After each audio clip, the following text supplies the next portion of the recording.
Buenos días. En algunas ocasiones podemos experimentar enrojecimiento de la cabeza del pene, también llamado glande, o también podemos experimentar lo mismo en la piel que recubre la cabeza, que se llama prepucio. También puede estar acompañado de estos síntomas con prurito y mal olor. Esto, desde el punto de vista médico, lo llamamos balanitis, postitis o balanopostitis. En este video te comento cómo prevenirla y cuál es el mejor tratamiento.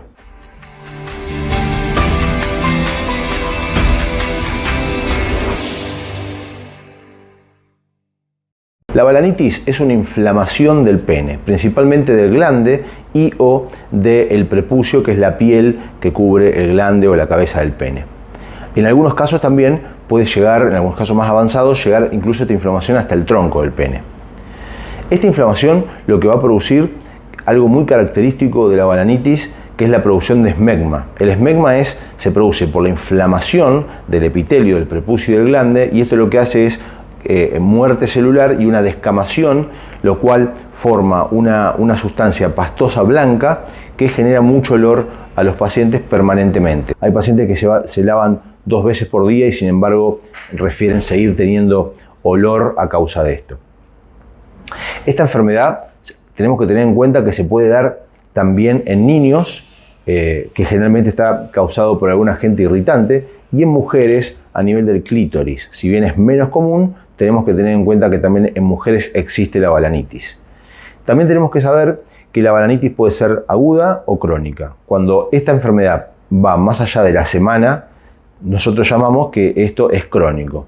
Y tenemos que tener ciertas consideraciones para evaluar el funcionamiento y el adecuado tratamiento a estos pacientes. La presentación clínica de la balanopostitis o los síntomas que acarrea principalmente va a ser el prurito o comezón, que va a estar delimitada a su vez por una zona eritematosa, o sea que se pone rojo, que puede ser una placa, una zona amplia, o pueden ser puntos que encontramos en el glande o en el prepucio.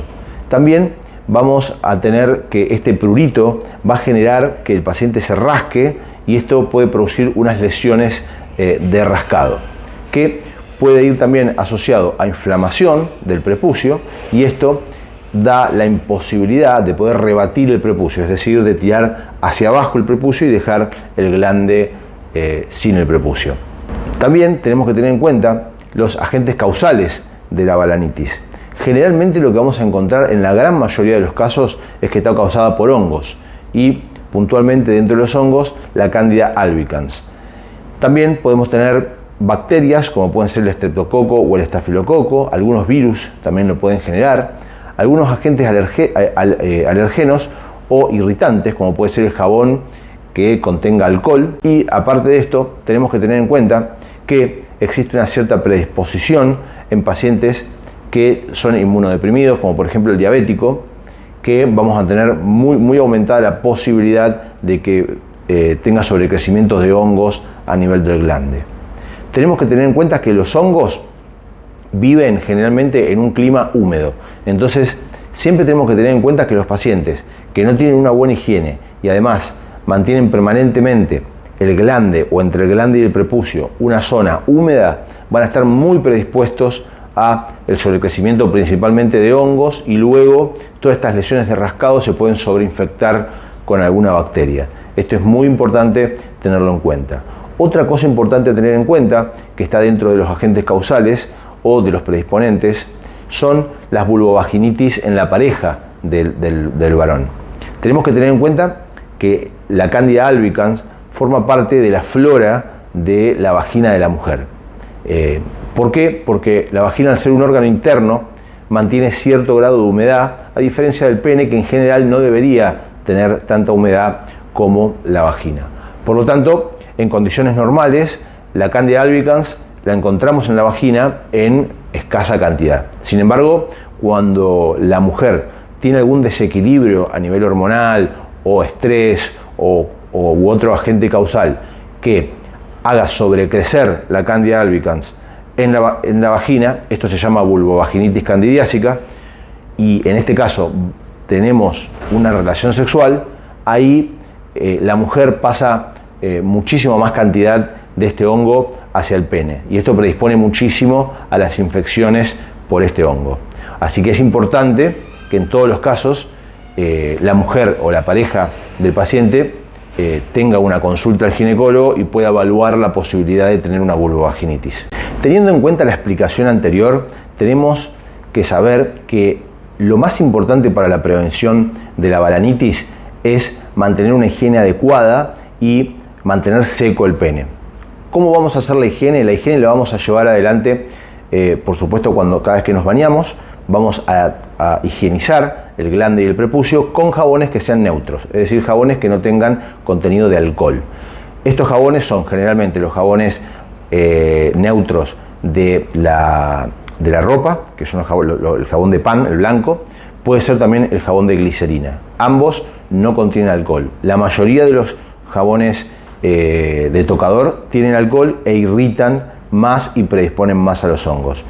También nosotros damos como recomendación, cada vez que el paciente va a orinar, lo que puede hacer es rebatir el prepucio para orinar, terminar adecuadamente de orinar y luego secarse con papel higiénico para asegurarnos que varias veces al día vamos a secar el pene y mantener el pene seco, y en este caso, al no tener humedad, el hongo termina desapareciendo.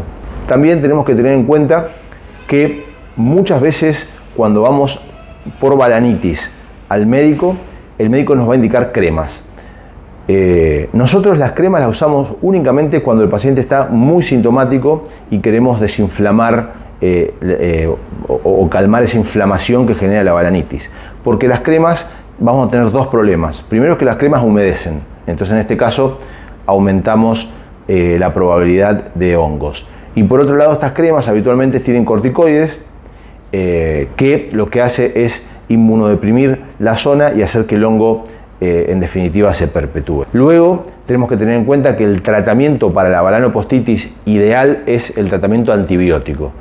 Generalmente, como dijimos anteriormente, van a ser hongos, va a estar causada por la Candida albicans, y en este caso podemos dar fluconazol, generalmente se dan 150 miligramos, son tomas semanales y hay médicos que lo dan 2 semanas o 4 semanas. Nosotros a veces cuando está muy atacado intentamos dar 4 semanas porque es la manera donde nos aseguramos que erradicamos el hongo.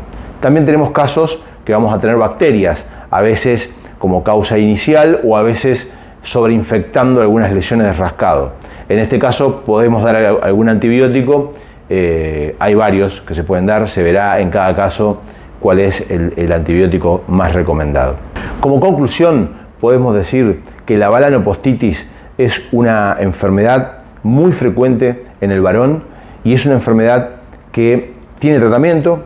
En la gran parte de los casos se soluciona con medidas higiénico-dietéticas, y en otros casos podemos llegar a dar algún antibiótico, y en casos muy severos ya directamente cuando ya esta enfermedad es muy reiterada, lo tienen muchas veces o directamente es crónica y no se soluciona, a veces optamos en casos muy puntuales por la postoplastia o circuncisión, que es sacar el prepucio para que quede directamente el glande expuesto permanentemente y esto mantenga más seco la zona. Por lo tanto, esto también existe un tratamiento quirúrgico en los casos más rebeldes. Hasta acá hablamos de la balanopostitis, cuáles son las formas de prevenir y cuáles son los tratamientos. Nos vemos en el próximo video.